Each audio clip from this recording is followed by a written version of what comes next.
What are the things that I'm definitely not growing in my garden and why? Hey, I'm Dr. Patty Barch. I'm a traditional naturopath, founder and owner of Naturally Unbridled Wellness and naturallyunbridled.com, where we focus on wellness solutions, not disease management.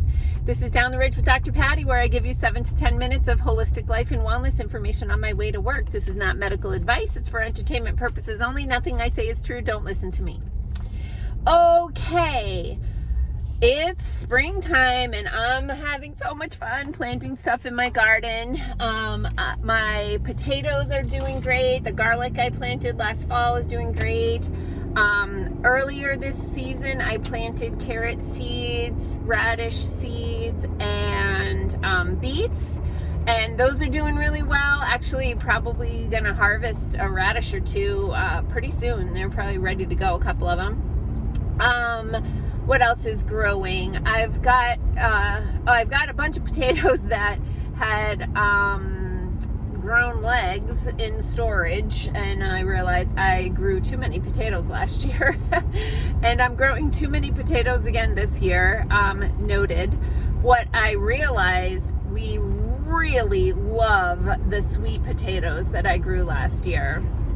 So what I did, you know how they have those, I think they call them Japanese sweet potatoes or Asian sweet potatoes or something. They're not just the orange ones with orange skin, but they're like red skin with white flesh. My purple flesh ones didn't sprout, so I'm going to have to get some of those at the farmer's market. But, and then what else? There's light colored skin with light colored flesh. Anyway, they are the sweetest flippin' sweet potatoes. You can just eat them with nothing on them. You just roast them and eat them, and they are amazing. And so I don't typically buy them in the store because they are crazy expensive. What I did was I'm gonna grow them. So to grow sweet potatoes, you actually have to start well in advance of the growing season. You just buy an organic sweet potato and you put it in some potting mix, just like half in the potting mix. You just kind of push it in there, keep the potting mix moist, and over time it sprouts.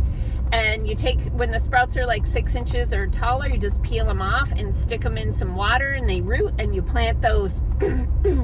Sweet potatoes like heat and sun and well-drained soil. I'm a little concerned that the new compost that I put in my planters this year might be a little not drainy enough. But we'll see. Anyway, I'm excited to grow those things. Definitely growing lots of peppers and tomatoes because we eat a lot of salsa.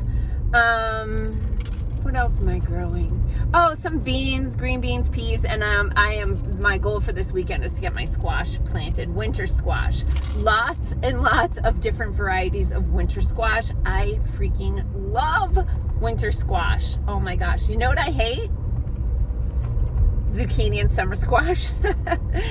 I'm not growing those. I don't hate them like I find them useful, but there's no way I'm taking up any space in my garden with zucchini and summer squash, because first of all, we have a very generous neighbor who brings me all I need, which is like 4 or 5. And that's pretty much all I need for the year.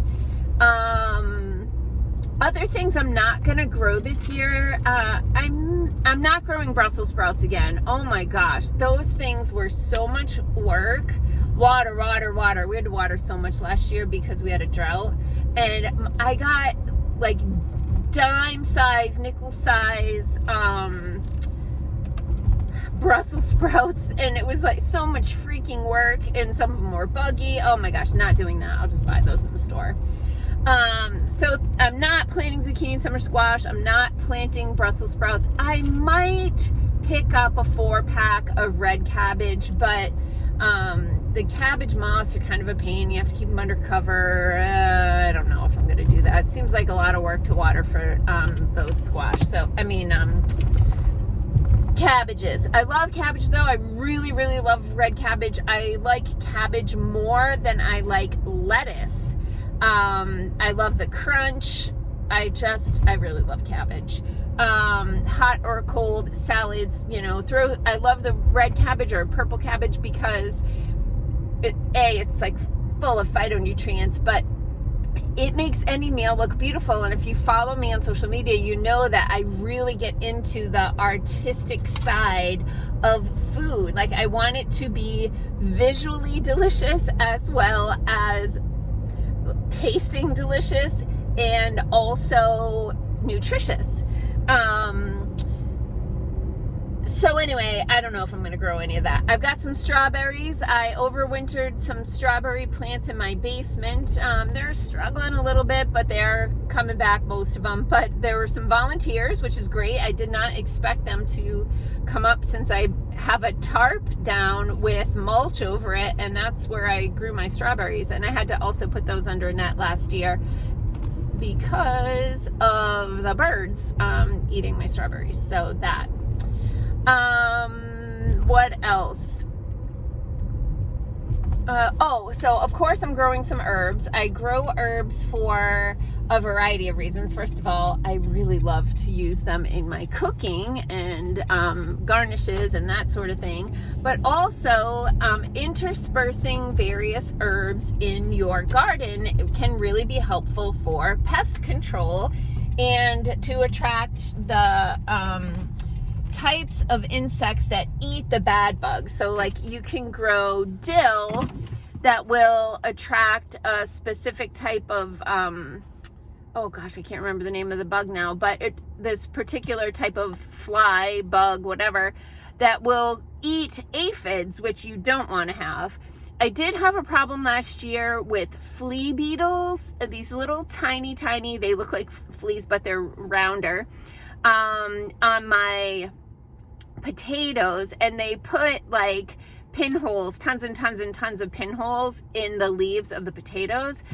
So I did read that if you plant radishes in with your potatoes, that should help with flea beetles. So I'm going to do that probably this weekend. And this weekend I also need to get my onions planted. I watched some videos about onions and growing them from seed instead of from sets, the little tiny onions. I don't use those. I use the onion seeds, and I did those in milk jugs on my 3-season porch, and they did better last year. I think I don't know what I did this year, but regardless, I planted more than double of what I had done last year. So even if only half are plantable, I'll still be in about the same place, which I still have onions from my crop last year.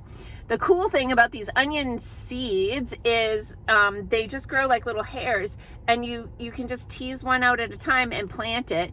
It's a little tricky until they kind of take hold, because you do have to mist them daily, sometimes twice a day, just to keep them from drying out and frying in the sun. I do have some planters on wheels that I can put on my 3-season porch, on my back porch, that is partly covered, partly open, so that I can start them in the covered area so they don't fry too much in the sun. It does get late afternoon sun. And then I can move them to direct sun. The final thing that's on my list of things to do is I do have 2 aeroponic tower gardens. And right now they're in the house. Some of that stuff is just, it's time to like pull it and throw it to the chickens. But I think I am going to redo those. Probably the things will be late, but that's okay, because it's good to stagger some stuff. But I did learn that I need to get some long bungee cords and secure them to my porch, because when they had a lot of peppers growing on them last year, the one that I put out there,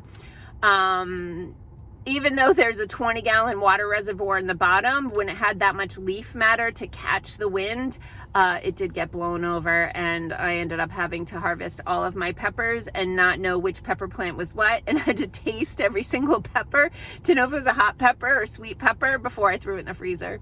I messed up a little bit, but it's okay. Anyway, I'd love to hear what you are growing in your garden, and I've got some exciting stuff coming up. as soon as I can tell you about it, I will. I've got other people involved working on certain parts of projects for me, and as soon as it's ready to rock and roll, I will tell you about it, but I cannot wait to tell you about it. So peace out, peeps. Have a healthy day.